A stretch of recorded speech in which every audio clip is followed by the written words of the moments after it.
Morris Michael Abraham, mchezaji wa zamani wa Academy ya Alliance ya Mwanza, ambaye akiwa na umri wa miaka 18 alifanikiwa kupata mkataba katika klabu ya Subotica ya nchini Serbia. Alizaliwa Agosti 13 mwaka 2003 jijini Dar es Salaam. Alijiunga na kituo cha Alliance ya Mwanza mwaka 2018 akiwa na umri wa miaka 15. Alifanikiwa kuitwa timu ya taifa ya vijana ya Tanzania chini ya umri wa miaka 17 Serengeti Boys, na baadaye timu ya vijana pia ya umri wa miaka 20 Ngorongoro Heroes. Aliongoza timu ya taifa ya vijana ya Serengeti Boys akiwa kama nahodha kwenye kombe la mataifa ya Afrika mwaka 2019 yaliyofanyika hapa nyumbani Tanzania kuanzia Aprili 14 mpaka 28. Septemba 2021 alifanikiwa kwenda nchini Serbia kwa ajili ya kufanya trial. Alifaulu na kupata kandarasi ya miaka 4 na klabu ya Spartak Subotica ya nchini humo.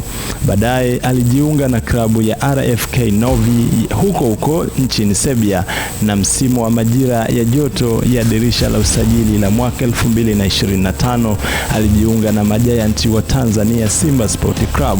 Katika klabu yake ya sasa ya Simba anacheza kama kiungo mshambuliaji ambaye kipaji chake kinaonekana kuwa lulu katika ligi kuu ya NBC.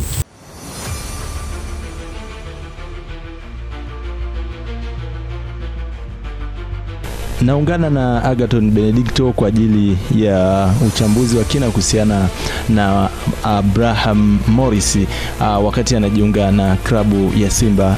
Agathon, kuhusiana na Morris, cha kwanza tuangalie uhusiano wake pamoja na klabu ya Simba mpaka anajiunga na Simba Sport Club.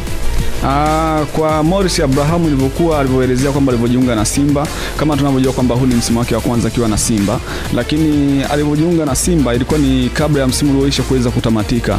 Ni kwamba alikuwa amekuja Tanzania, na wakati akiwa na msimamizi wake ambaye ni Bwana Ari Samata, ndo anasema kwamba alipokea simu yake ya kwanza kabisa kwamba anahitajika Simba, na alikuwa anamhitaji, alikuwa ni kocha wa kipindi hicho wa Simba ambaye ni Fadlu Davis ambaye shaondoka. Kwa hiyo baada ya kupokea simu hiyo ndo akaenda kuongea na viongozi wa Simba kama alivyokuwa ameelekezwa. Kwa hiyo hadi Simba anafika kwenye hatua ya finali ya michuano ya kombe la shirikisho, Morris alikuwa anafanya mazoezi na Simba, wakati wote alikuwa na Simba. Hadi kafika stage anaeleza kwamba kuna wakati alihitaji kusafiri na Simba, lakini mambo ya bajeti ndo akasema kwamba aweze kubaki Bongo. Kwa hiyo baada ya hapo ilipofika usajili kwa dirisha kubwa, ndo Morris Abraham akaweza kufanikisha taratibu zote ambazo zilikuwa zinahitajika. Hadi sasa tunaona yuko ndani ya klabu ya Simba.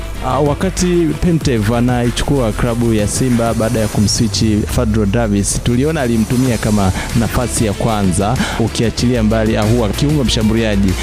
Pengine unadhani kwa kipaji cha Abraham ni kipaji sahihi kwa Simba Sport Club, lakini pia kwa ligi kuu NBC?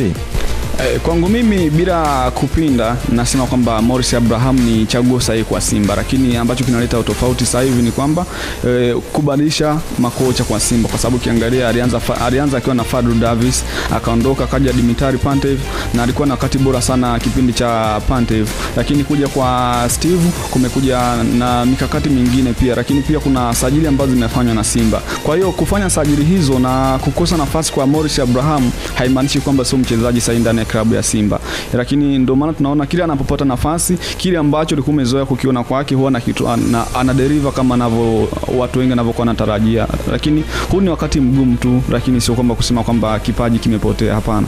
Kipaji cha Abraham kitaendelea kuonekana katika ligi kuu ya NBC, nafasi ya pewe kitaonekana. Naungana na Dennis Livingstone kwa ajili ya kuendelea kumwangazia Abraham Morris ambaye ni kiungo mshambuliaji wa klabu ya Simba Sport Club.